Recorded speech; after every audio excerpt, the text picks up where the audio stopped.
Le conté mi historia a muy poca gente, porque me avergüenza.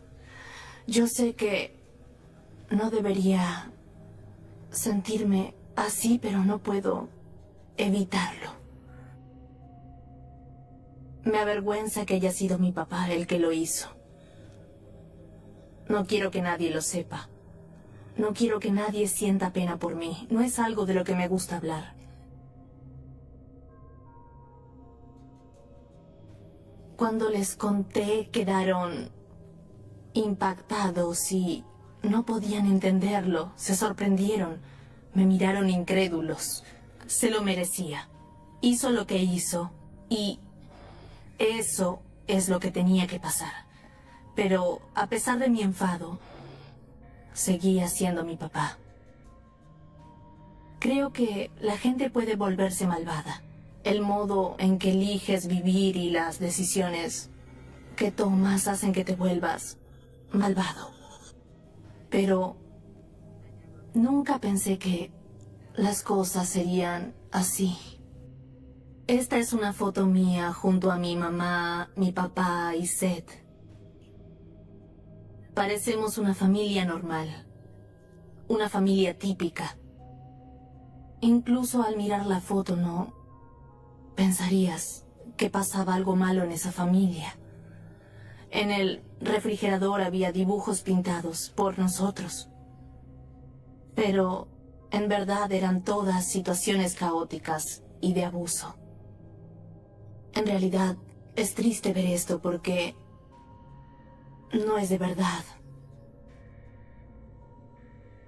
Me miro en la foto y veo mis ojos y parece que no es una sonrisa verdadera porque mis ojos se ven tristes. Lo veo acá, porque fuera de casa era todo una farsa. Simulaba que todo estaba bien y no era así. Eso no era así.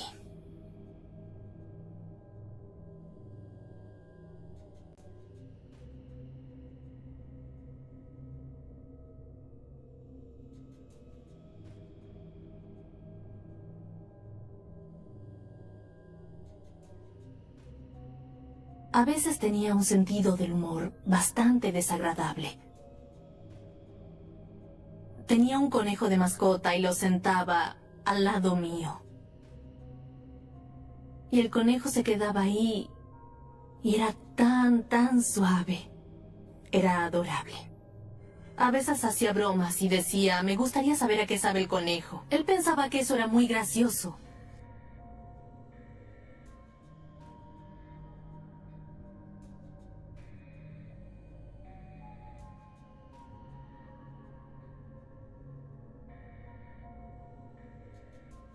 Yo estaba dentro de la casa y me llamó.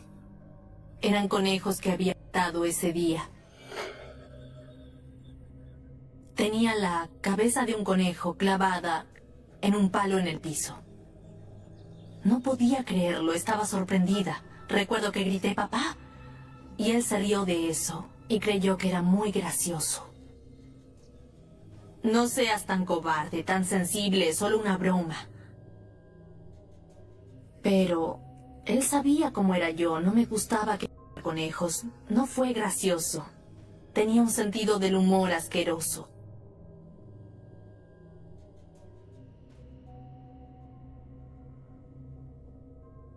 Mi papá tenía un negocio llamado Cartoon. Era un taller mecánico, un lugar pequeño en el garage, en donde trabajaba con autos. Desarmaba todo.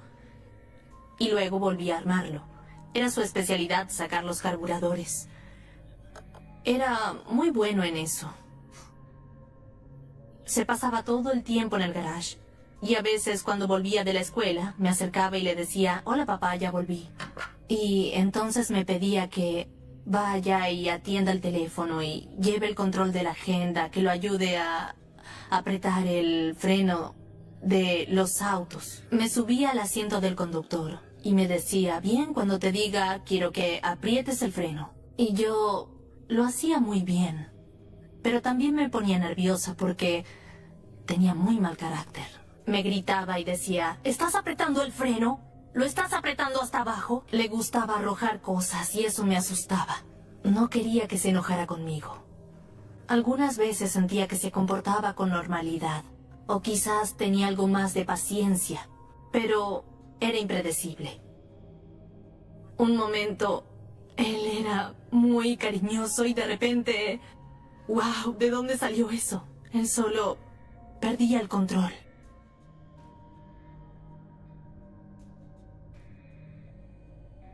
Seth estaba lleno de vida. Tan solo era un niño y era revoltoso. Y eso enfurecía aún más a mi papá. Seth era muy mentiroso. ¿Limpiaste tu habitación? Claro que sí, la limpié. Pero no lo había hecho. Y eso enfurecía a mi papá. Recuerdo estar parada en la puerta y que se sacara el cinto y empezara a golpearlo. Cuando pasaba, parecía que no iba a detenerse. Lloraba y gritaba. Era horrible. Sabía que no podía hacer nada para ayudarlo. Y tenía miedo, porque sabía que era la siguiente. Se acercaba a mi puerta y me miraba y me decía, ¿quieres un poco de esto?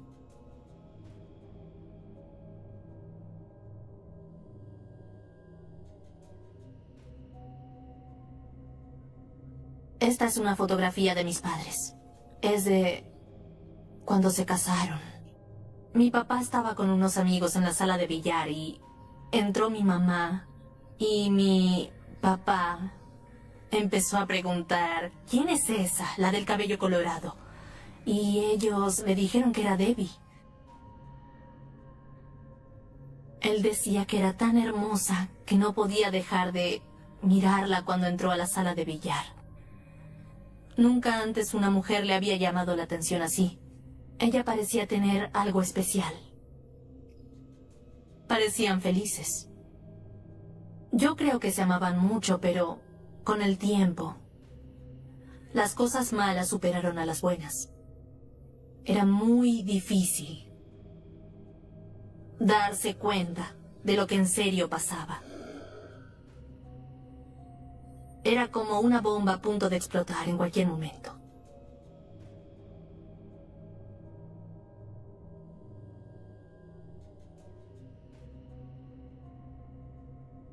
Mi mamá era la que pagaba las cuentas, y él no tenía noción de la plata, tan solo la gastaba.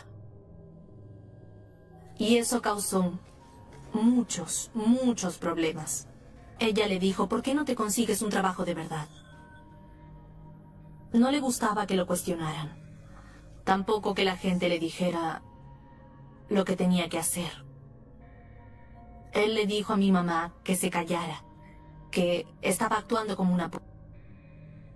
Y eso le enojó bastante. Mi mamá lo abofeteó en la cabeza, en la cara.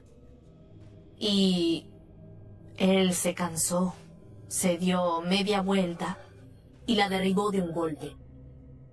Muchas veces se peleaban durante la noche. Recuerdo estar acostada en la cama y oír los golpes, los gritos, algunos insultos. Yo me quedaba ahí y pensaba que tal vez podrían hacerse daño. ¿Ya pueden dejar de pelear? ¿Por qué se pelean? Quería que terminara de una vez.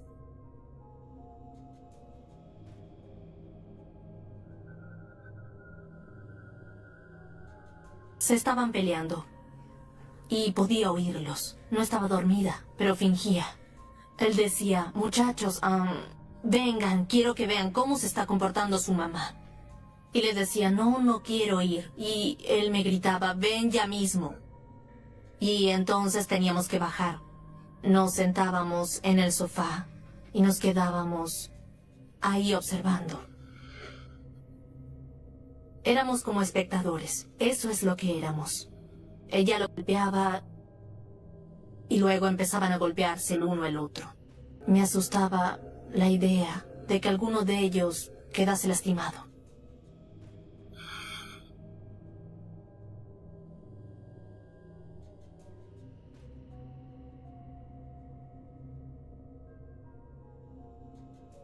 Cuando bajé, mi papá estaba apuntando a mi mamá con un revólver y supe que era grave.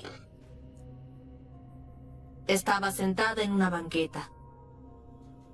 Estaba en un rincón contra la pared. Podía ver en la mirada de mi papá que quería a alguien.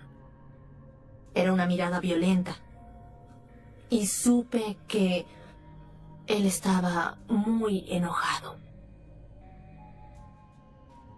Le apuntó a la cabeza y le dijo: siéntate y reflexiona sobre lo que hiciste. Si te mueves, haré. Mi papá le dijo: siéntate y no te muevas. Nos sentamos y esperamos. Todo estaba tranquilo.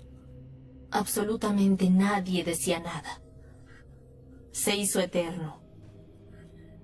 Mi mamá se quedó sentada ahí por horas. Él estaba demasiado enojado. Le dijo a mi mamá que si alguna vez se iba, entonces él la mataría. Lo creí capaz de matarla. Sabía que él estaba loco. Y me parecía que ella también lo sabía. Y creo que esa fue la razón por la que nos quedamos.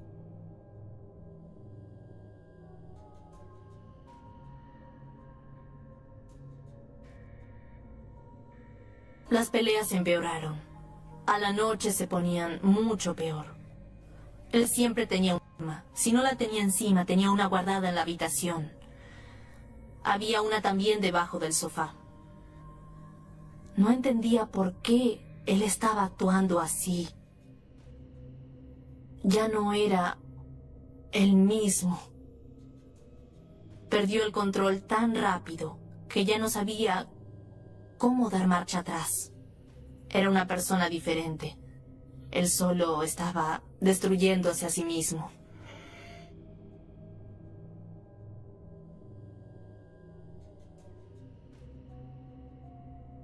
Pasé una noche en la casa de una amiga. Cuando volví a la mañana siguiente, la casa estaba totalmente revuelta.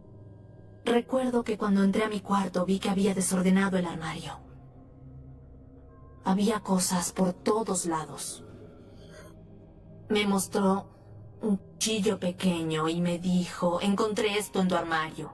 Tu mamá lo estaba escondiendo ahí. Planeaba matarme con eso. Estaba totalmente paranoico, fuera de sus cabales, loco. Y entonces dijo: te quedarás acá y limpiarás todo esto. Y no saldrás hasta que esté ordenado. Y le dije no. Y eso no le gustó. Y dijo: eres una como tu mamá.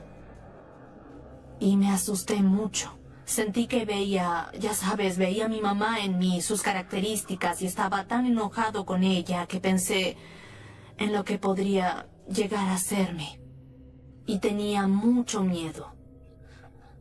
Mi papá entonces se recostó en el sofá para dormir. Y llamé a la amiga de mi mamá para que nos viniera a buscar. Está diciendo cosas horribles y no sé qué es lo que hará. Por favor, le rogaba, por favor, ven a buscarnos, ven a buscarnos. Por favor, ahora mismo. Y luego nos escondimos.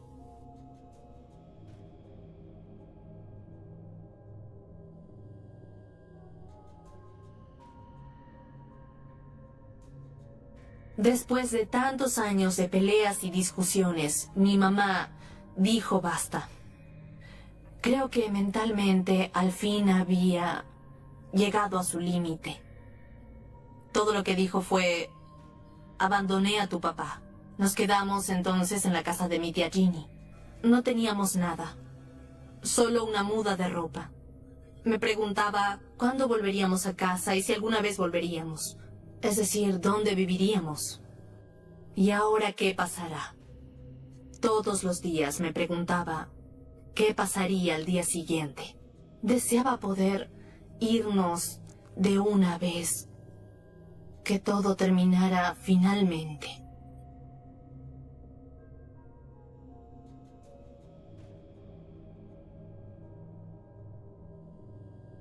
Nos buscaba con mucha desesperación. Es lo que les decía a todos. Tengo que encontrar a mis hijos. Necesito saber dónde están.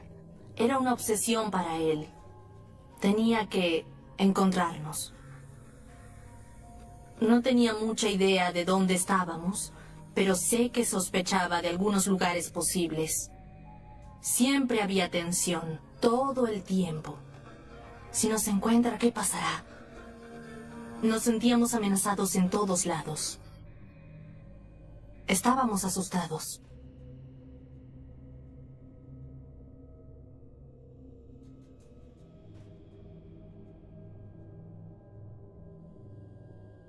Alguien llamó y dijo que probablemente sabía dónde estábamos nosotros. Nos estaba buscando. Entonces les dije a todos, agáchense, no se paren, agáchense, todos al piso. Y recuerdo que salimos por la puerta trasera y que estaba oscuro. Estaba con miedo. Rezaba para que no nos encontrara. Tuvimos que irnos, pero en ese momento no me importaban mis cosas. Solo estaba preocupada por nuestras vidas.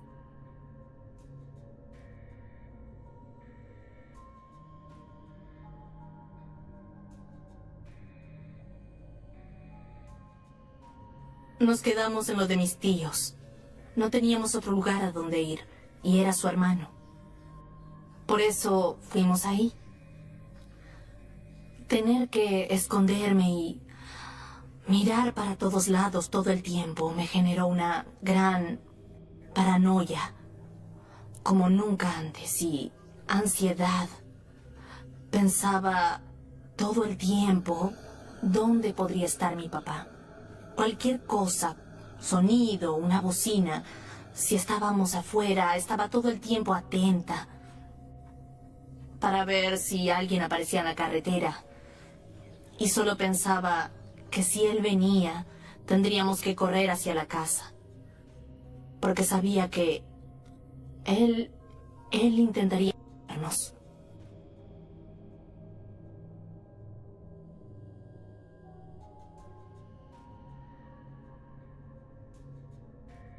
Mi mamá tenía una orden de restricción.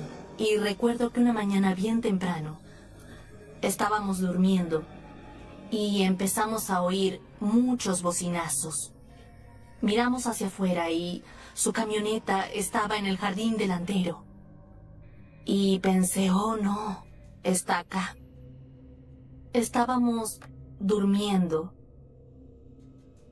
y de repente empezamos a oír muchos bocinazos. Nos sobresaltamos por el pánico y miramos hacia afuera y estaba mi papá. Estaba en su camioneta, en el jardín delantero, y no dejaba de tocar la bocina. Estaba aterrada. Todos se asomaron y vigilaron a mi papá. No sabía qué podía hacer, porque él era una persona muy impredecible y siempre tenía un arma encima. Eso era lo aterrador. No tengo ninguna duda de que estaba sentado riéndose, porque era ese tipo de persona. Y luego se fue. Quería que supiéramos que no podíamos engañarlo. Él sabía exactamente lo que estaba pasando. Y por eso yo vivía asustada, porque él quería que siempre estuviéramos alertas.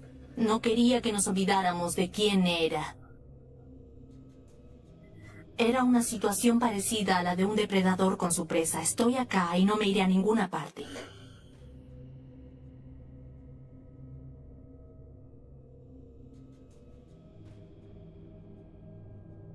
Sentí que ya no había marcha atrás. Las cosas habían ido de mal en peor y sabía que ya nada mejoraría. Pero no sabía con certeza qué pasaría. Recuerdo que una noche estaba en la cama y pensaba si él desaparecería de una vez o si se iría para nunca volver. Y seguro que eso hubiera sido más simple.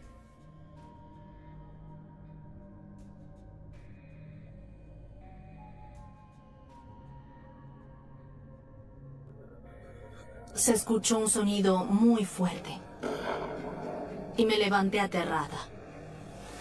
Fue como cuando te despiertas de un sueño profundo porque tuviste una pesadilla y estás... Algo malo estaba pasando. Recuerdo que mi mamá apareció con un arma y nunca antes la había visto con un revólver. Ahí fue cuando supe que pasaría algo malo. Fue hacia la puerta y mi papá venía caminando por la entrada. Tenía pintura de camuflaje en la cara y estaba vestido con ropa de camuflaje de pies a cabeza. No le había visto esa mirada nunca antes. Parecía un lunático. Ella le disparó con el revólver pequeño que tenía. Él se sorprendió y creo que dijo, Debbie, me disparaste. Yo estaba parada detrás. Sentía que había abandonado mi cuerpo y que estaba mirando todo desde afuera. Pero recuerdo que dije, por favor, no le dispares a mamá, porque él estaba fuera de sí. Me dijo que me callara. Y después le disparó. Yo dije, llamaré a la policía, llamaré a la policía. Fui a la sala de estar y el teléfono ya no funcionaba. No había tono, nada.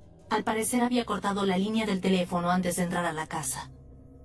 Vi que mi papá empezó a correr hacia la puerta trasera y Seth corría detrás de él. No pude ver a dónde fue, y lo único en lo que podía pensar era en salir de ahí y llamar a la policía.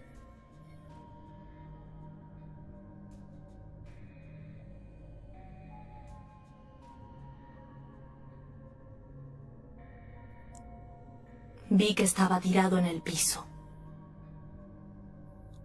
Estaba boca abajo y me di cuenta de que él estaba muerto. Así que salí corriendo por la puerta principal y ahí estaba mi tía. Ella estaba boca abajo. Y estaba tan aterrada que fui a buscar al vecino.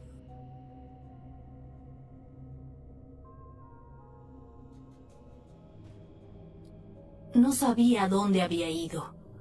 Tal vez estaba allá afuera, detrás de la puerta. No lo sabía. Solo deseaba que alguien llegara rápido. Todo el tiempo pensaba, por favor, que mamá esté viva.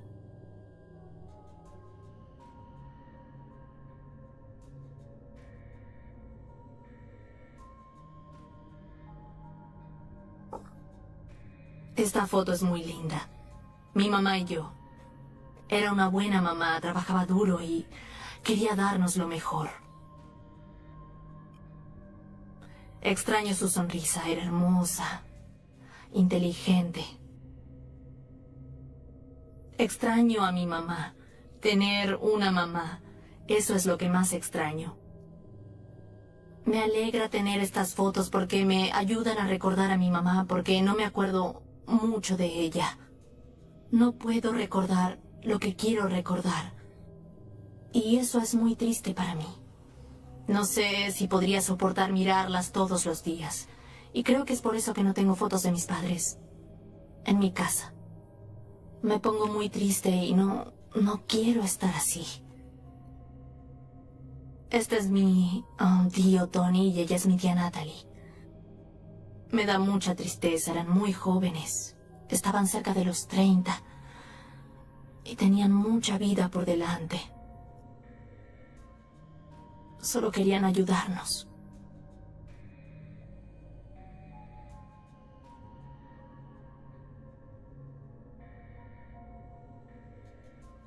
Hizo lo que hizo y eso es lo que debía pasar. Pero él me culpaba a mí por haber sido sentenciado a muerte. Gracias a mi testimonio terminó así y me echaba la culpa. Se lo merecía. En un momento me dijo, siento haber matado a tu mamá, pero no me arrepiento de haber matado a tus tíos. Manipularon la situación y yo les di lo que se merecían. Esta es una carta de mi papá. La escribió el 10 de diciembre del año 2003. Estamos acostumbrados a emocionarnos y a enojarnos, y no analizamos nuestras acciones antes de hacerlas. Soy tan culpable como cualquiera. Quiero que tú y Seth aprendan de mis errores.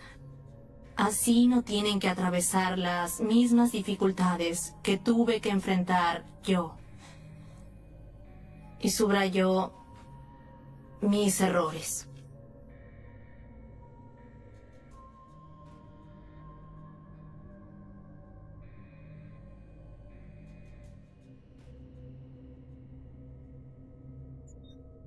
No sabía si ir, porque hacía mucho que no lo veía. Tenía mucho miedo. Y pensé que podría ser una oportunidad para que me mate. Y él sabía que iría, no tenía nada que perder. Pero fui a verlo dentro de la celda. Él estaba muy enojado y agitado. No sabía qué podía hacerme cuando estuviera con él.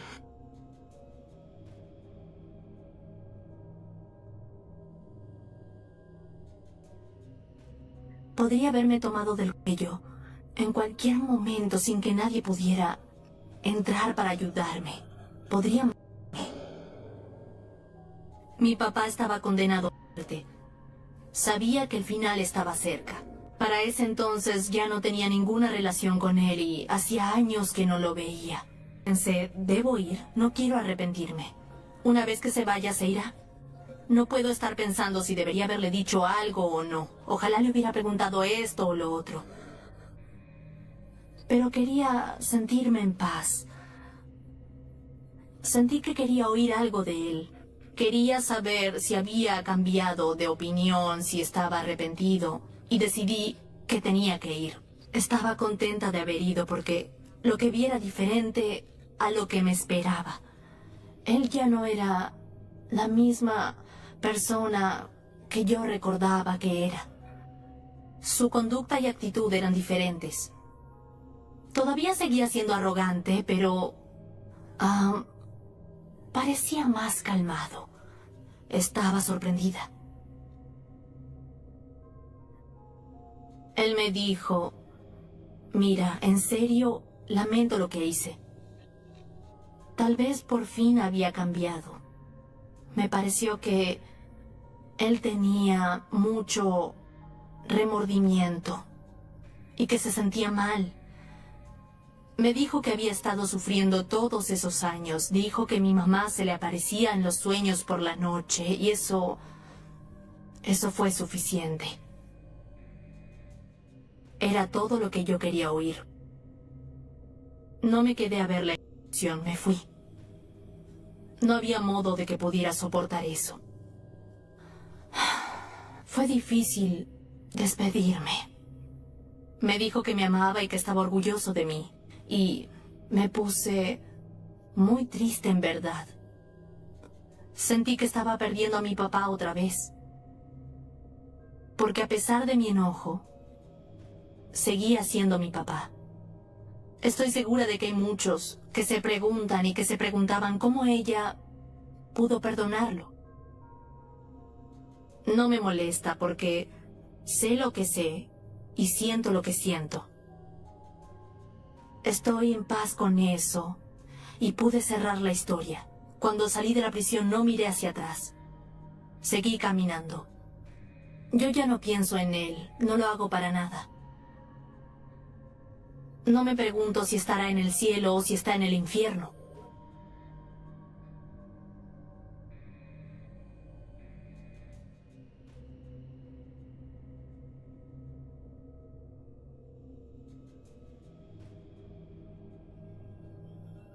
Soy temerosa, vivo con temor. Todo el tiempo, todos los días, pienso que algo malo pasará, en especial a mi marido o a mis hijos. Cuando estoy sola en mi casa en el día, me asomo por la persiana y miro hacia afuera todo el tiempo. Lo hago porque me gusta saber qué autos pasan por la calle. Algunas noches, cuando estoy acostada en la cama y oigo un ruido, yo vuelvo a sentir paranoia. ¿Hay alguien afuera? ¿Alguien quiere entrar? ¿Qué haré? ¿Dónde me esconderé? Todos los días puede pasar algo diferente, y siento que es el modo de darme cuenta de que no todo en la vida será como era antes. Hay razones por las que uno atraviesa todas estas cosas. Es un proceso de aprendizaje. Todos los días son una lucha. Quiero que la gente sepa que a pesar de lo que puedas sufrir, puedes tener una buena vida. Siempre hay esperanzas de que habrá un futuro mejor. Lo que te pasó no definirá lo que eres, a menos que así lo quieras. Mi papá es el culpable de la vida que me tocó vivir. Pero ahora pienso que si hoy no estuviese donde estoy, nunca habría conocido a mi marido o tenido a mis hijas, así que estoy contenta de haber llegado hasta acá. Doblado al español en Civisa Media. Todo comenzó con una llamada. Una voz temblorosa, apenas audible, dijo desde el otro lado de la línea: «Quiero confesar un asesinato». Y colgó. No dijo su nombre, no dijo a quién había matado, solo esas palabras. 5 segundos. Y el silencio. La policía rastreó el número. Era de un teléfono público, justo en la frontera entre dos pueblos pequeños donde nunca pasaba nada. Hasta esa noche. No había cámaras, no había testigos. Pero al día siguiente, otro llamado. Esta vez más largo. Soy yo. Sé que suena absurdo. Pero maté a alguien hace 6 años. No hay cuerpo. Nadie lo sabe. Pero ya no puedo vivir con eso. Y esa fue la primera vez que el nombre salió de su boca. Clara Montes, 26 años. Desaparecida desde 2016. El caso estaba cerrado. Habían dicho que quizás se había fugado. Que quizás se había quitado la vida. Que quizás se había ido por voluntad propia. Pero ahora, alguien, un hombre que no había sido vinculado jamás al caso, decía que la había asesinado. Su nombre era Iván Reyes. 33 años, sin antecedentes. Profesor de literatura en un instituto rural, soltero, sin hijos, sin escándalos, sin vínculos con Clara. En apariencia. Pero esa noche, después de esa segunda llamada, entró caminando solo a la comisaría. Se sentó, pidió un vaso de agua, y dijo: «Maté a Clara Montes el 14 de septiembre de 2016, y puedo probarlo». Los oficiales intercambiaron miradas, esperando a que la historia se deshiciera por sí sola. Pero no lo hizo. Iván sabía detalles. ¿Dónde la había visto por última vez? ¿Qué llevaba puesto? ¿Qué dijo ella minutos antes de morir? ¿Qué le gritó? ¿Qué hizo él? ¿Cómo todo se le fue de las manos? No había emoción en su voz. Tampoco frialdad. Solo una especie de rendición. Como quien ya no lucha por ocultar lo inevitable. No fue planeado, dijo. Pero fue real. Durante 5 horas, habló sin interrupciones. Nadie lo presionó. Nadie lo amenazó. Nadie lo obligó. Solo habló. Dibujó un mapa. Mostró un bosque. Señaló un claro donde supuestamente enterró el cuerpo. Dijo que había vuelto muchas veces. Que lo desenterró una vez. Que lo cambió de sitio. Que luego se alejó y nunca volvió. La policía, esa misma noche, fue al lugar, y lo que encontraron no fue un cuerpo. Fue una tumba vacía, una cruz de madera, sin nombre, sin fecha. Solo un lazo rojo colgando de un clavo oxidado. La tierra estaba removida. Alguien había cavado allí hacía tiempo, quizás hacía años. Pero ya no quedaba nada. Ni huesos, ni ropa, ni restos, nada. Y sin embargo, había algo perturbador en todo eso. Porque Iván no podía haber inventado ciertos detalles. Algunos no eran públicos, otros, ni la familia misma lo sabía. Pero él sí. Cuando le preguntaron por qué lo había hecho, su respuesta fue: «Porque ella me miró como si me odiara. y yo no supe qué hacer con eso. Y en ese momento, nadie supo tampoco qué hacer con él. Durante días, la policía interrogó a antiguos amigos, vecinos, incluso exalumnos de Iván. Algunos recordaban vagamente que Clara y él se conocieron en un curso de poesía, que coincidieron en una charla, que tomaron un café. Pero nadie pensó que fuera más que eso. No había denuncias, no había peleas, no había mensajes ni cartas ni registros. Solo la palabra de Iván, y un nombre que había sido olvidado por el sistema. Clara Montes, desaparecida, no hallada, no llorada, hasta ahora. Los medios se encendieron como pólvora. El asesino que se entregó sin que nadie lo buscara. El crimen que confesó el asesino, pero que nadie comprobó. El cadáver invisible. Y una pregunta repetida hasta el cansancio. ¿Y si está mintiendo? ¿Y si inventó todo? ¿Y si está enfermo? ¿Y si es una forma de llamar la atención? Pero había algo más difícil de explicar. Los dibujos. Durante la primera inspección en casa de Iván, encontraron cuadernos. Cientos de ellos. Cada uno fechado, numerado, etiquetado. Y en la mayoría, había dibujos de Clara. Su rostro, sus ojos, su pelo. Su cuerpo en distintas posiciones. Algunos, claramente sin vida. Ningún dibujo era obsceno. Ninguno mostraba violencia explícita, pero todos tenían una carga emocional que erizaba la piel. Como si hubiera amado a esa mujer. Como si la hubiera perdido. Como si la hubiera asesinado y luego intentara, en cada trazo, devolverla a la vida. Uno de los cuadernos más antiguos tenía una frase en la primera página. La última vez que alguien te mira con vida, es un espejo que no puedes romper. Los psiquiatras dudaban. ¿Era un psicótico, un mitómano, un asesino arrepentido? Pero Iván no pedía ayuda. No pedía perdón, no pedía compasión. Solo repetía una cosa. Díganle a su familia que lo siento, pero que lo entiendan. No fue premeditado. Fue algo que nació del rechazo y creció en mi soledad. Los padres de Clara estaban destrozados. Habían intentado seguir adelante. La madre, Ana, había cambiado de ciudad. El padre, Ernesto, se había encerrado en una rutina inquebrantable. Ninguno creía ya en milagros, solo en silencios. Pero al oír la confesión, no supieron si agradecer o maldecir. Porque ese hombre les devolvía la historia. Pero no el cuerpo. Y sin cuerpo, no había cierre. No había entierro. No había lápida. Solo palabras. Y las palabras pueden ser mentirosas. El fiscal pidió medidas urgentes. Presión psicológica. Reconstrucción del presunto crimen. Revisión de registros telefónicos de 2016. Análisis de tierra y raíces en el claro del bosque. Búsqueda en pozos. Cámaras olvidadas. Todo. Pero lo único que no aparecía era ella. La imagen de Clara circuló por redes sociales. Sonriente, luminosa, desaparecida. Algunas llamadas anónimas afirmaban haberla visto en Chile.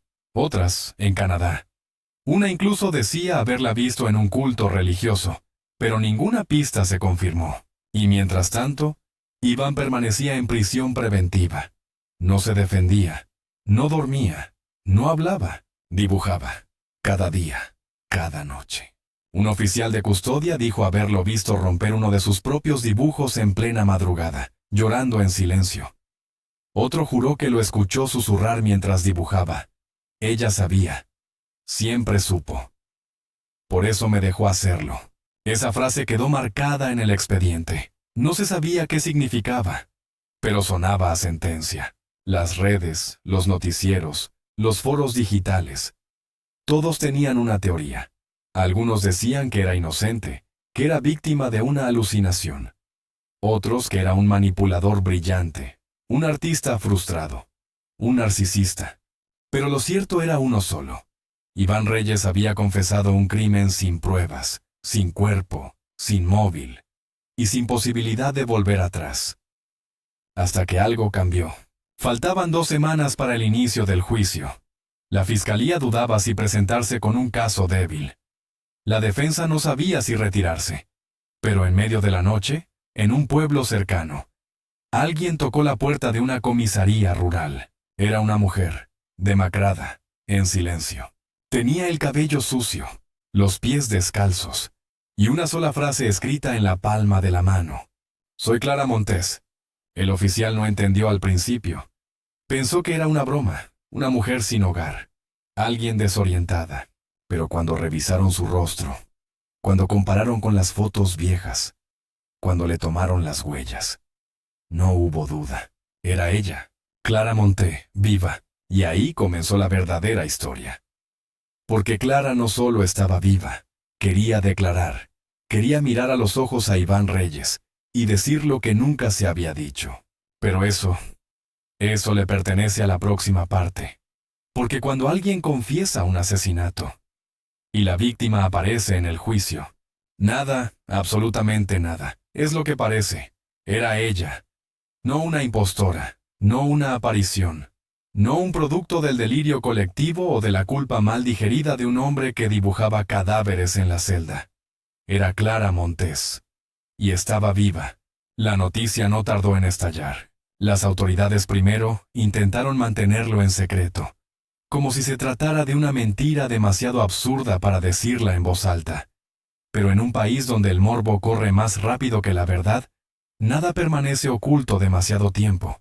Las imágenes filtradas mostraban a Clara sentada en una sala pequeña, con una manta gris sobre los hombros, una taza entre las manos y la mirada fija en el suelo. Parecía frágil, como si hubiera cruzado por una tormenta demasiado grande para su cuerpo. Pero también había algo en ella. Una calma, una densidad, una especie de fuerza silenciosa que intimidaba más que enternecía. Los medios, por primera vez, callaron unos segundos, porque no sabían cómo narrar lo imposible. Un hombre confesó el asesinato. Una víctima desaparecida resucitó. Y el crimen, de pronto, ya no era crimen. O al menos, no era ese crimen. Pero entonces llegó la segunda sorpresa, la que convirtió lo extraño en incomprensible. Porque cuando le preguntaron a Clara si conocía a Iván Reyes, ella respondió con un silencio largo. Y luego, sin temblar, dijo: «Claro que lo conozco, él fue quien me hizo desaparecer». El oficial parpadeó, confuso. ¿Hacer desaparecer? ¿Eso significaba que había sido secuestrada? ¿Que había estado retenida? ¿O estaba hablando en sentido simbólico? Pero la voz de Clara no era simbólica. Era afilada, como si cada palabra cortara un pedazo del pasado para mostrarlo sin piel. Él me borró. No con cuchillos, no con venenos, con algo más perverso. Me convenció de que no debía existir. Y eso fue lo que hice. Me apagué, me fui. Me escondí hasta que ya no quedaba nada de mí. Durante días, Clara dio su testimonio. A puerta cerrada, sin cámaras, sin fiscales. Solo ella, 12 psicólogas forenses, un abogado de oficio y una grabadora encendida. Contó que conoció a Iván en un taller de poesía para jóvenes. Que él era amable al principio. Le prestaba libros, le escribía frases en los márgenes de las hojas. La hacía sentir especial. Pero con el tiempo, esa atención se volvió control. La seguía después de clase. Le pedía que no hablara con otros hombres, que no se maquillara, que no usara ciertas faldas. Ella al principio creyó que era amor, después creyó que era culpa suya, y luego simplemente dejó de pensar. Hasta que un día intentó poner distancia. Le dije que no quería verlo más, que no éramos nada, que me asfixiaba. Y entonces supe que algo se había roto en él. Ese día, según Clara, Iván la llevó en auto a las afueras del pueblo. Dijo que quería hablar, que necesitaban cerrar el ciclo. Ella dudó, pero aceptó, no porque confiara en él, sino porque aún no sabía que existían personas capaces de reinventar la realidad solo para no aceptar el rechazo. En el bosque, Iván no la golpeó, no la tocó, no la insultó. Le dijo que si lo abandonaba, él desaparecería, que no soportaría vivir en un mundo donde ella no lo quisiera, y que si eso pasaba, lo encontrarían muerto, colgando de un árbol, con su nombre tatuado en el pecho. Ella, horrorizada, corrió. No volvió a casa, no llamó a nadie. Se subió al primer tren, cambió de nombre. Durmió en albergues, lavó baños, cruzó países y murió muchas veces en vida. No fui secuestrada, fui anulada, me convertí en mi propio cautiverio. Pero entonces, una noche, Clara estaba en una estación de autobuses en el norte, en un pueblo donde no conocía a nadie. La pantalla de televisión mostraba un noticiero, y en la esquina inferior aparecía la frase: "Confiesa crimen no resuelto. Maté a Clara Montes". Ella sintió que el corazón se le salía por la boca. Ahí supe que la historia no había terminado, que había estado escribiéndose todo ese tiempo, sin mí, pero con mi nombre. Se quedó mirando la pantalla como si viera un fantasma que llevaba su rostro. Iván, esposado, cabizbajo, diciendo que lo sentía, contando una versión que, según ella, no era falsa, pero tampoco cierta. Y fue ahí cuando decidió volver. Porque entendió que el verdadero asesinato no había sido el físico, sino el simbólico, el de su identidad, el de su existencia. Volver significaba romper el pacto con el silencio. Volver significaba recuperar el cuerpo que nunca encontraron. El cuerpo vivo, el cuerpo suyo, el que aún respiraba, pero nadie buscaba ya. Y así lo hizo. Viajó 3 días sin comer. Pidió ayuda a una monja en la carretera. Llegó al cuartel de policía de madrugada y escribió en su mano el nombre que ya casi no sentía como propio: Clara Montes. Cuando los oficiales informaron a Iván que Clara estaba viva, su reacción no fue de alivio, tampoco de miedo. Fue incomprensión. Se quedó quieto, cerró los ojos y dijo: "Entonces, ¿quién era la mujer que me decía que merecía matarla?". Esa frase encendió todas las alarmas. Los psiquiatras pidieron evaluación inmediata. ¿Delirio? ¿Psicosis? ¿Trastorno de identidad proyectada? Pero Clara pidió verlo. Dijo que necesitaba mirarlo y saber si el monstruo que la desintegró seguía siendo humano. Accedieron. La sala de entrevistas fue preparada como si se tratara de una operación quirúrgica. 4 cámaras, 3 policías, 2 psicólogos detrás del cristal, un abogado en la esquina, y ellos 2, frente a frente. Por primera vez desde aquel día en el bosque. Iván la miró, y no dijo nada, solo tembló. Clara tampoco habló, solo colocó una hoja sobre la mesa, una hoja arrancada de un cuaderno. Uno de esos cuadernos que él solía llenar con dibujos. En ella había un retrato, de ella, con los ojos cerrados, la boca entreabierta, y una línea negra cruzando el cuello. "Este dibujo lo encontré en tu casa", dijo. Era yo, pero no era yo. Era la versión de mí que tú necesitabas matar para seguir vivo. Iván la escuchó, y susurró algo, tan bajo que casi nadie lo oyó. Pero la grabadora lo captó. "No fuiste tú la que murió, fui yo, solo que nadie vino a buscarme". Los expertos no supieron cómo interpretar eso. No sabían si estaba manipulando, si realmente creía lo que decía, o si había habitado durante años una historia que él mismo había inventado, alimentado, cultivado, hasta convertirla en su verdad. Pero ahora, con Clara viva, la justicia tenía un dilema. ¿Podía juzgarse a alguien por un asesinato que no ocurrió? ¿Podía condenarse una confesión que era, en parte, poesía enferma y, en parte, violencia emocional? El fiscal general, presionado por la opinión pública, no quiso dar un paso atrás. Dijo que seguirían adelante con el juicio, no por homicidio, sino por manipulación, hostigamiento, trauma psicológico, desaparición inducida, y delitos menores que ahora tomaban un rostro mucho más complejo. La prensa volvió a titular: "El asesino sin crimen, la víctima sin cadáver, el juicio imposible". Y entre todo ese ruido, Clara se preparaba para declarar. No como testigo, no como víctima pasiva, sino como mujer reconstruida, como cuerpo devuelto al mundo. Y mientras tanto, Iván volvía a dibujar. Pero esta vez, no a Clara, sino a sí mismo, colgado, solo, con una frase escrita sobre su pecho: "Fui mi propio verdugo". Y en ese dibujo, había algo que nadie esperaba ver. algo que alteraría de nuevo el caso, porque en una esquina del papel aparecía una fecha, una que no correspondía a ninguna del expediente, una que venía del futuro, una fecha que aún no había llegado, la del juicio, y debajo, una firma. Ella vendrá, me mirará, y dirá que soy culpable. Lo había anticipado, como si supiera, como si lo esperara, como si, en el fondo, él necesitara ser condenado para poder ser perdonado. Pero para eso, aún faltaba que Clara hablara frente al juez y dijera en voz alta lo que todos temían escuchar. Porque hay confesiones que no se hacen con palabras, se hacen con ausencias, con miradas, con regresos, con dibujos, y la historia apenas comenzaba.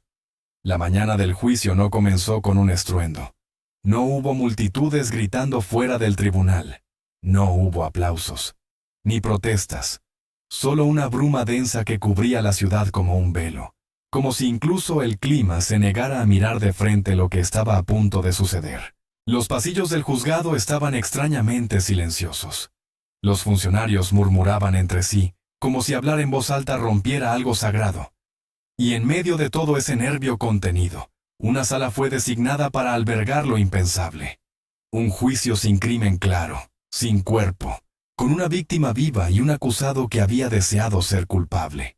El juez era un hombre mayor, de rostro curtido por décadas de audiencias, de verdades retorcidas, de víctimas rotas y acusados vacíos. Pero nunca, en su carrera, se había enfrentado a algo así. Iván fue el primero en entrar. Iba vestido de gris, sin esposas, sin barba, sin cuadernos, solo con una expresión inerte, como si su alma hubiera sido desalojada hacía tiempo. Cuando lo sentaron frente al estrado, no levantó la mirada. No buscó a nadie. Solo entrelazó los dedos, apretándolos tan fuerte que los nudillos se tornaron blancos. La defensa parecía más confundida que convencida. No defendían a un inocente, tampoco a un asesino. Defendían a un hombre atrapado entre una historia que construyó y otra que no pudo controlar. El fiscal, en cambio, tenía los ojos de un predador que huele la sangre. No la de Clara, sino la de una justicia que llevaba años ciega y que, ahora, tenía la oportunidad de corregir su torpeza. Clara llegó al final. Entró por la puerta lateral, los pasos lentos, la mirada firme, y ese mismo rostro que todos habían visto durante años en carteles de "Se busca". Ahora, con vida. Hubo un temblor en la sala, no un murmullo, un temblor, como si todos los que la veían pensaran lo mismo al mismo tiempo. ¿Está viva? ¿Pero está entera? El juez golpeó con el mazo. Comienza la audiencia. Caso 247-19. Fiscalía del Estado contra Iván Reyes. Cargos: simulación de delito, coacción emocional, inducción al aislamiento prolongado y obstrucción de justicia. Las palabras sonaban técnicas, frías, burocráticas. Pero lo que estaba en juego era más que leyes. Era una historia escrita a lápiz y sangre. Y alguien tenía que leerla en voz alta. El fiscal tomó la palabra. Describió los hechos como si armara un rompecabezas. La desaparición de Clara, la confesión de Iván, la aparición de Clara, las contradicciones, los dibujos, el silencio, y finalmente, el encuentro. Pero hubo algo más, algo que nadie había dicho hasta entonces, y que el fiscal reveló como una daga envuelta en terciopelo. Durante la revisión de los cuadernos del acusado, encontramos entradas fechadas años después de la desaparición de la señorita Montés. Entradas donde él narra conversaciones imaginarias con ella, en las que ella lo perdona, lo llama por su nombre, y le dice que todo está bien ahora. Hubo un estremecimiento en el aire. Señor juez, continuó. Estamos ante un hombre que no mató a Clara Montés con sus manos, pero que sí ejecutó lentamente su identidad, su libertad, su presencia. La empujó al abismo del olvido, y ahora quiere ser castigado como si eso lo redimiera. Pero la justicia no es redención, es reparación. Silencio. Piedra. Inmóvil. Iván no reaccionó, No alzó la cabeza, no negó, no asintió. El juez pidió que llamaran al primer testigo, y con un movimiento mínimo de la cabeza, Clara se levantó. Cruzó la sala como si cada paso pesara toneladas. Pero no se detuvo. No titubeó. Subió al estrado. Juró decir la verdad. Y se sentó frente a todos. Los micrófonos captaron el primer suspiro. Y luego, su voz. Mi nombre es Clara Montes. Desaparecí el 14 de septiembre de 2016. O más bien, dejé de existir ese día. Todos aguantaban la respiración. No fui raptada. No fui encerrada. Fui desdibujada. A lo largo de meses, de años. Este hombre, señaló a Iván sin temblar, me quitó el nombre. Me quitó la decisión. Me quitó la posibilidad de tener miedo por mi cuenta. Y entonces ocurrió algo que nadie esperaba. Clara comenzó a leer. Sacó una hoja del bolsillo. Y leyó una carta. Una que había escrito para sí misma hacía años. En una habitación prestada, lejos, olvidada. Querida Clara, si alguien encuentra esto, quiero que sepa que sigo viva, aunque no me veas. Sigo viva en la forma en que respiro bajito para que nadie me note. Sigo viva cuando me miro al espejo y no reconozco el reflejo. Sigo viva, aunque él me haya convencido de que mi existencia era una exageración. Nadie me encadenó, nadie me encerró, pero hay cárceles más silenciosas que las de hierro. Hay jaulas hechas de palabras, y yo viví en una. Cuando terminó de leer, no lloró, no pidió perdón, no exigió venganza. Solo miró al juez y dijo, no quiero que él se pudra en una celda. Quiero que entienda el daño que se hace cuando conviertes a alguien en tu propiedad emocional. Quiero que sepa que el amor no necesita lápidas para sentirse profundo. La sala no supo qué hacer con eso. No era odio, no era compasión, era algo más crudo, verdad. El juez pidió un receso. Durante los 30 minutos que siguieron, nadie habló, ni siquiera en los pasillos, porque algo en las palabras de Clara no dejaba espacio para la interpretación. Eran heridas abiertas, pero limpias, sin pus, sin adornos. Cuando retomaron, Iván pidió hablar.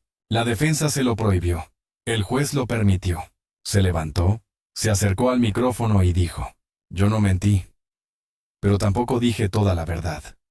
No la maté, no con las manos, pero cada día que pasaba sin ella, yo la revivía, en mi cabeza. Y luego, la volvía a matar. Era mi ritual, mi forma de no volverme loco. Y luego, por primera vez en todo el juicio, levantó la mirada y vio a Clara. Cuando volviste, pensé que era un sueño. Pero ahora entiendo que soy yo quien nunca despertó. El juez, con voz firme, ordenó terminar la sesión. No habría más declaraciones ese día. El juicio seguiría, pero ya nada sería igual. Porque lo que estaba sobre la mesa ya no era si hubo crimen, sino si la justicia estaba preparada para entender crímenes que no dejan marcas físicas, crímenes que se arrastran como sombras, crímenes que se confiesan con dibujos. Y mientras la sala se vaciaba, mientras los pasillos recuperaban el sonido de pasos y murmullos, una frase quedó flotando en la memoria de todos. No fui asesinada, fui bojada. Y en ese juicio sin cadáver, la sangre era invisible, pero estaba en todas partes. La mañana siguiente amaneció con un aire distinto, como si cada ladrillo del tribunal hubiera absorbido la verdad de Clara durante la noche, y ahora pesara más. Los pasillos olían a tensión. Los periodistas se agolpaban con más cautela. Los oficiales caminaban con más cuidado. Y en las escaleras de mármol, una gota de agua que nadie sabía de dónde caía, sonaba como un metrónomo siniestro. En el juzgado, Clara no volvió a declarar ese día. Se sentó al fondo de la sala, entre la multitud, invisible pero presente. Iván también estaba allí, aunque parecía haber envejecido una década desde la sesión anterior. Las ojeras le colgaban como sombras, el cabello desordenado y los ojos lejanos. El juez hizo una pausa larga antes de iniciar, y apenas leyó los nombres de los testigos citados, ocurrió lo inesperado. Un abogado de traje marrón oscuro, nunca antes visto en la sala, se puso de pie. Pidió la palabra con voz firme, sin nervios, sin titubeos. Su señoría, dijo. Represento a un testigo que desea declarar de forma voluntaria. No está en la lista oficial, pero su testimonio puede alterar el curso del caso. El juez frunció el ceño. ¿Nombre? Catalina Rivas. Fue asistente del acusado durante el año 2016 y afirma haber estado presente en una conversación que, hasta ahora, nadie conoce. El murmullo fue instantáneo. Catalina. Un nombre que no figuraba en ningún registro. Nadie la había mencionado, ni Iván, ni Clara, ni los vecinos. Nadie. Pero cuando la mujer entró en la sala, hubo un silencio brutal. No por su apariencia, sino por la forma en que miraba a Iván. No con odio, no con miedo, con compasión, como si lo conociera de verdad. No al Iván dibujante, ni al Iván acusado, sino al Iván quebrado. Catalina era menuda, casi frágil. Tenía el pelo recogido, lentes grandes y una libreta entre las manos que no soltaba. Juró decir la verdad, y comenzó. Trabajé con Iván durante el segundo semestre de 2016. Coordinaba actividades en el taller de poesía donde él daba clases. Teníamos poca comunicación, pero lo observaba mucho. Todos contenían la respiración. Un día, a principios de septiembre, entré al aula sin golpear. Estaba oscuro. Pensé que no había nadie. Pero Iván estaba allí, sentado en el suelo, rodeado de papeles. Hizo una pausa, miró al juez, luego a Clara, y continuó. Estaba llorando, pero no como llora alguien por tristeza. Lloraba como si supiera que iba a destruir algo. Y aún así no pudiera evitarlo. Le pregunté qué pasaba, y solo dijo, la voy a perder. Y no puedo permitir que desaparezca sin dejarme una cicatriz. Un escalofrío recorrió la sala. Ese día, siguió Catalina, me mostró un cuaderno. Uno que no está entre los que ustedes tienen. Y me dijo, aquí está todo lo que no puedo decirle, todo lo que quiero que sienta, lo que me haría si yo fuera ella. ¿Dónde está ese cuaderno?, preguntó el fiscal. Catalina lo sacó de su bolso, envuelto en una tela gris, lleno de polvo. El juez ordenó que lo entregara para revisión. Pero antes de soltarlo, Catalina dijo, no es evidencia de un crimen, es evidencia de un alma colapsando. El cuaderno fue revisado, y lo que contenía cambió el juicio por completo. No eran dibujos, eran cartas, escritas a mano, firmadas con el nombre de Clara, pero claramente escritas por Iván. Hoy me vi en tus ojos y entendí que no existo si tú no me imaginas. Si no me amas, quiero que me destruyas, para no andar por el mundo intacto sin ti. Este cuerpo que tengo es una casa en ruinas desde que dejaste de habitarlo. Eran textos hermosos y enfermos, poéticos y oscuros, como si el amor hubiese mutado en obsesión, y luego en ficción, y al final, en necesidad de tragedia. El fiscal pidió receso inmediato para incorporar el cuaderno a la causa, pero antes de suspender la audiencia, el juez le hizo una pregunta a Catalina. ¿Cree usted que Iván Reyes estaba planeando asesinar a Clara Montes? Catalina tragó saliva, y dijo lo que nadie esperaba. No. Creo que quería que ella lo matara a él, aunque fuera en su mente. El juez se quedó inmóvil. Era una frase que no entraba en ninguna ley, pero que tenía sentido. Un crimen emocional inverso, una herida autoinducida, un colapso transformado en acusación. Cuando la sesión terminó, Clara salió sin decir palabra. Iván tampoco habló. Pero esa noche, rompió por primera vez uno de sus propios dibujos. Lo desgarró en silencio y lo metió en el inodoro de su celda. Un guardia lo vio. Le preguntó qué hacía, y Iván respondió, estoy aprendiendo a dejarla ir, sin matarla en el proceso. Esa frase fue anotada en el informe del día. Mientras tanto, Catalina abandonaba el tribunal por la puerta trasera. La prensa no la reconoció, pero alguien alcanzó a oírla decir algo, mientras se alejaba. Nunca ames a alguien tanto. Que te convenzas de que puedes salvarte. El juez sabía que lo que venía después no sería más claro. La frontera entre el arte y la manipulación, entre la obsesión y el amor, entre la confesión y la invención, era demasiado delgada, y mientras las fechas del juicio avanzaban, Una idea se instalaba en todos los presentes. Tal vez Iván no había matado a Clara, pero había creado una versión de ella tan poderosa que casi logró enterrar a la real. Y ahora, esa ficción se sentaba en el banquillo de los acusados, mientras la mujer de carne y hueso intentaba recuperar su nombre. El quinto día del juicio no fue como los anteriores. No fue denso ni sordo como los otros. No cargaba el mismo silencio de hospital ni la misma tensión de confesionario. Fue distinto, como si algo profundo y escondido, hubiese empezado a romperse desde adentro. A las 8:32 de la mañana, Clara se presentó sola, sin acompañantes, sin abogado, sin escolta. Cruzó la entrada del juzgado con una carpeta bajo el brazo y los ojos brillando de una determinación que ya no parecía dolorosa, sino limpia. Ese día, pidió la palabra antes de que comenzara la sesión. Y el juez, después de mirarla por un instante que pareció eterno, la dejó hablar. Clara caminó hasta el centro de la sala. Se giró hacia Iván, y por primera vez se dirigió directamente a él, sin intermediarios.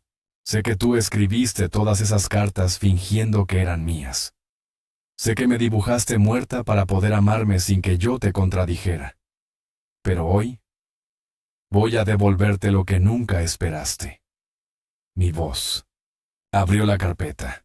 Sacó varias hojas. Eran copias de un diario. Uno que Clara había comenzado meses después de desaparecer. El juez se acomodó en su asiento. La defensa intentó intervenir, pero Clara solo alzó la mano y leyó. Día 73. Hoy soñé con mi cara. Pero no con mi cara de verdad, sino con la que él dibujaba. Y tuve miedo, porque pensé, ¿y si él logra que el mundo crea que esa soy yo? La sala quedó inmóvil. No se oía ni el chasquido de una pluma. Día 143. Me imaginé yendo al funeral de mi propia versión. Había flores, gente llorando, y él leyendo un poema. Lo peor era que todos lo aplaudían. El fiscal pidió que se detuviera, que era innecesario, pero el juez lo detuvo a él. Deje que termine. Día 317. Vi mi nombre en una pared. Alguien lo había escrito con tiza. Solo eso. Me acerqué, puse la mano encima, y supe con certeza absoluta que ya no me pertenecía. Cuando Clara cerró la carpeta, algo había cambiado en el aire. Iván tenía los ojos húmedos, pero no lloraba. Era como si su cuerpo no supiera cómo reaccionar, como si hubiera esperado durante años ese momento, sin saberlo. Entonces el juez, tras consultar con la fiscalía y la defensa, le ofreció algo a Clara. Si desea retirarse del juicio, está en su derecho. Usted ya no es víctima penal, pero sí es parte central de esta causa. Lo que decida ahora tendrá peso. Clara respiró hondo y dijo, no quiero retirarme, quiero quedarme. Quiero presenciar cómo el sistema decide qué hacer con alguien que me mató sin matarme. Y fue ahí, justo ahí, cuando ocurrió lo que nadie esperaba. Desde el fondo de la sala, una mujer se levantó. Había estado sentada entre el público. Cabello oscuro, rostro pálido, ojos encendidos. Gritó, «¡Ella miente!». Todos se giraron. Los guardias se acercaron, pero la mujer dio un paso al frente. «¡Ella miente! Yo estuve con él ese día. Yo vi lo que pasó». El juez golpeó con el mazo. Ordenó silencio. Pidió que se identificara. La mujer temblaba, pero no retrocedió. «Mi nombre es Eva Lemus. Y estuve con Iván Reyes la noche en que Clara Montes desapareció». La sala se congeló. Eva fue llevada al estrado. Se le tomó declaración inmediata. Y su testimonio cambió otra vez el rumbo de la historia. Yo era su vecina. Una noche vi a Clara salir de su casa. La seguí. Ella no me vio. Yo sospechaba cosas. Y la vi subir al auto de Iván. Los ojos de Clara se entrecerraron. No recordaba a esa mujer, pero Eva sí la recordaba a ella, con lujo de detalle. Se fueron a las afueras del pueblo. Yo los seguí. Los observé desde lejos. Discutían. Ella gritaba, le arrojó algo. Y luego desaparecieron entre los árboles. El fiscal la interrumpió. ¿Qué pasó después? No lo sé. Me asusté. Me fui. Pero esa noche, Iván volvió solo. Todos giraron hacia Iván. Esperaban que negara, que gritara, que se defendiera. Pero él solo dijo, Es cierto, ella me vio. Eva asintió. Y por eso estoy aquí. Porque si ella está viva, entonces el Iván que conocí ya no existe. Y entonces, justo cuando el juez iba a declarar otra pausa, Clara se puso de pie, con el rostro blanco, los ojos abiertos como cuchillas, y señaló a Eva. Tú no estabas ahí. El juez la detuvo. Señorita Montes, por favor.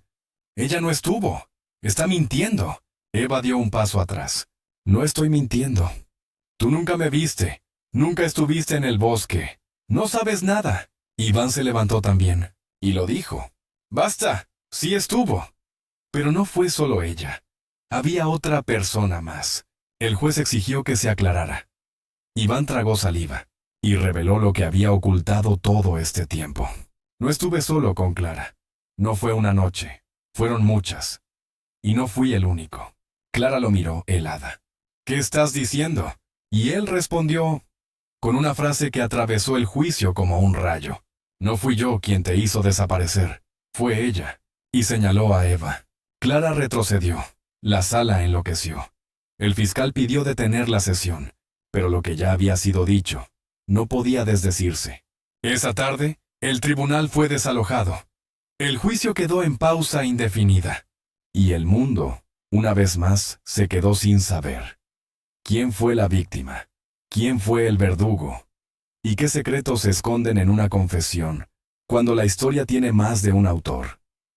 La sala fue desalojada en minutos, no porque alguien diera una orden oficial, sino porque nadie sabía cómo permanecer ahí después de lo que acababan de escuchar. Iván, en su celda, no pidió hablar con nadie. No exigió su derecho al silencio. Tampoco pidió protección. Solo pidió papel. Y esa noche volvió a escribir. Pero no dibujó. No garabateó rostros. No pintó ojos muertos ni bocas cerradas. Solo escribió una frase al centro de la hoja. ¿Y si todos dijimos la verdad, pero en lenguajes diferentes?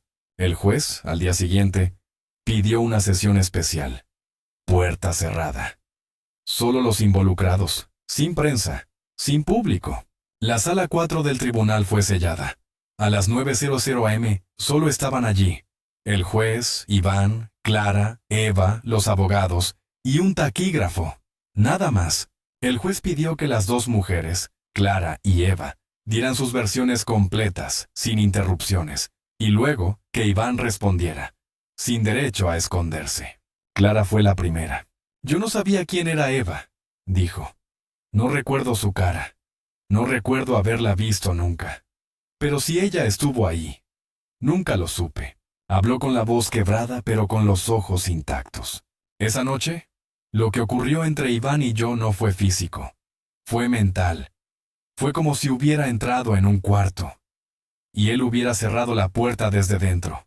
No me golpeó, no me amenazó, solo habló. Habló tanto, tan fuerte, tan rápido, que no pude escuchar mi propia voz, y me deshice. Eva, sentada al otro lado, no reaccionó. Solo mantenía la mirada baja, como si llevara horas llorando. En silencio, el juez le cedió la palabra, y entonces Eva se quebró. Yo estaba obsesionada. Sí, estuve allí, pero no seguía a Clara, seguía a Iván, porque yo también estaba enamorada de él. Nadie respiraba. Él no lo sabía. Yo lo miraba desde lejos. Me colaba en sus clases, leía sus escritos, le dejaba mensajes anónimos. Hasta que una noche vi cómo Clara lo rechazaba, y algo en mí se encendió. Clara se inclinó hacia adelante. Sus ojos eran una herida abierta. Eva continuó. No fui al bosque para mirar. Fui para interferir. Y lo hice. Los vi discutir. Y cuando ella se fue corriendo, me acerqué a él. Aquí, su voz se volvió hilo. Iván estaba destruido, me dijo. Se fue. Ya no tengo a nadie. Y yo me acerqué. Le dije, ahora me tienes a mí. La sala no se movía, pero él no me quiso. Me empujó, me gritó, y dijo algo que nunca olvidé. Solo sabré que ella me amó, si muero con su nombre en mi boca. Eva comenzó a llorar. No lágrimas discretas, no llanto digno. Lloraba como quien ha cargado un cadáver invisible durante años. Y fue entonces cuando hice lo peor. Le dije que había visto cómo Clara se lanzaba al río. Mentí. Le dije que vi su cuerpo flotando. Le dije que escuché su grito. Clara apretó los puños. Él me creyó, dijo Eva. No sé por qué, pero me creyó. Se arrodilló, se deshizo, y empezó a escribir su confesión, como si fuera un poema largo para justificar el dolor. Iván no habló, no defendió, no corrigió. El juez le dio la palabra. Iván se levantó y habló, con una serenidad que nadie esperaba. Todo lo que dijeron es cierto, y nada de lo que dijeron lo fue del todo. Todos lo miraron. Eva me siguió, sí. Clara me rechazó, sí. Yo caí, sí. Pero también hubo un momento, uno solo, que nadie vio. Un instante entre el rechazo y la culpa, donde el mundo se volvió sordo. Y yo decidí que era más fácil creer en un crimen que aceptar mi soledad. Volvió a sentarse, y en ese gesto quedó claro. Iván había sido testigo, víctima y verdugo de una historia que él mismo no supo narrar sin destruirse. El juez cerró su libreta, se quitó los lentes y pronunció la frase que selló la sesión. No hay cadáver, no hay sangre, pero hay daño. Y el daño necesita nombre. Ordenó que el caso pasara a etapa final. La sentencia se emitiría en 72 horas, y mientras todos se retiraban, Clara caminó hacia Iván. No como víctima, no como acusadora, solo como alguien que ya no quería cargar con la sombra del otro. Y le dijo bajito, no volviste a matarme, pero tampoco intentaste salvarme. Iván no respondió. Clara salió. Eva no la siguió. Nadie la siguió. Y cuando el juez cerró la puerta de la sala, el eco de esas palabras quedó flotando. El amor no justifica el daño. La obsesión no es cariño. Y el silencio también puede ser una forma de matar. La historia tenía dos versiones. Ambas eran verdaderas. Ambas eran mentira. Y ambas nacieron del mismo lugar. Un amor no correspondido, una soledad sin nombre y una cadena de decisiones que construyeron un crimen sin cadáver pero con cicatrices que nunca sanarían del todo. No llovía. Y sin embargo, todo estaba empapado. Las aceras, los portones, el aire. Era el día de la sentencia. Y nadie sabía si lo que iba a escucharse era justicia, o un último intento de comprender lo incomprensible. No había multitudes fuera del juzgado. No había gritos ni pancartas. Solo algunas cámaras alineadas con respeto extraño, como si la prensa misma hubiese aprendido que esta historia no era para escandalizar, sino para contener la respiración. A las 10:04, Iván fue conducido a la sala. Entró erguido, sin papeles, sin dibujos, sin los temblores de días anteriores. En su rostro no había redención, ni culpa, ni orgullo. Solo un vacío limpio, como si por fin hubiese dejado de luchar con la idea de sí mismo. Clara ya estaba allí, no en las bancas del público, sino sentada frente al juez. No como testigo, ni como parte acusadora, sino como alguien que necesitaba oír, en voz alta, que lo que vivió sí había existido, que el daño que nadie vio también contaba. Eva no asistió. Estaba bajo tratamiento. El sistema no la juzgaría, al menos no en esa sala. El juez entró. Silencio. 2 golpes con el mazo. Y entonces habló. Este tribunal ha revisado los testimonios, las pruebas, las omisiones, las confesiones y los gestos. Y este tribunal ha comprendido que hay crímenes que no tienen arma, ni escena, ni cadáver. Pero existen. Iván bajó la cabeza. Aquí no hay un asesino tradicional. No hay un acto único, brutal y definitivo. Lo que hay es un proceso de aniquilación emocional.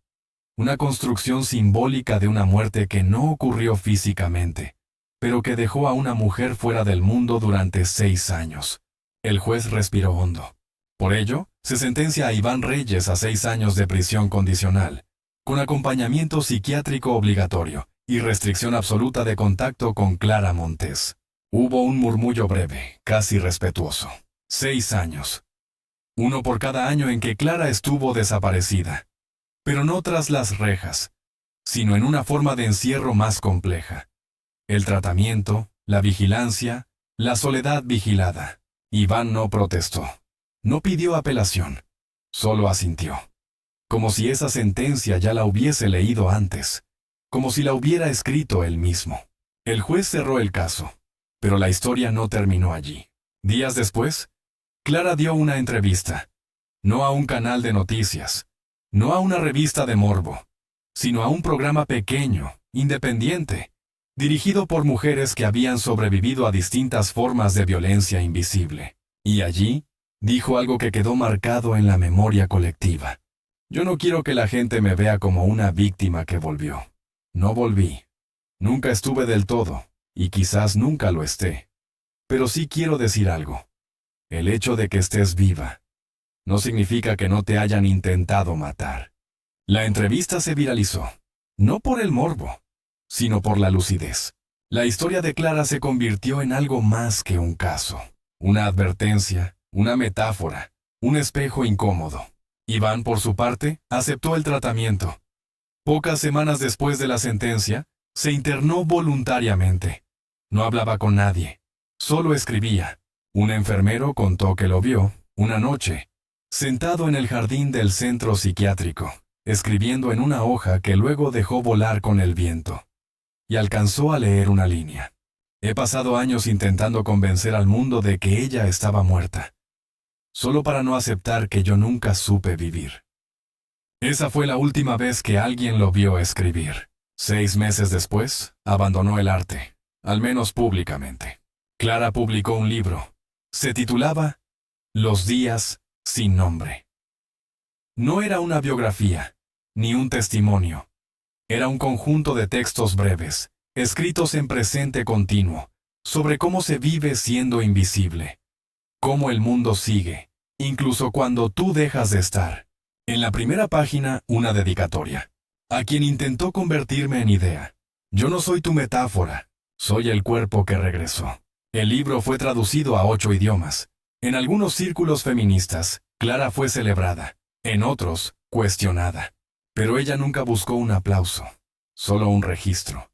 Solo que alguien, en algún lugar, supiera que estuvo ahí, que respiró, que luchó por recordarse a sí misma. Una mañana, un periodista encontró a Eva en una cafetería. La saludó con respeto.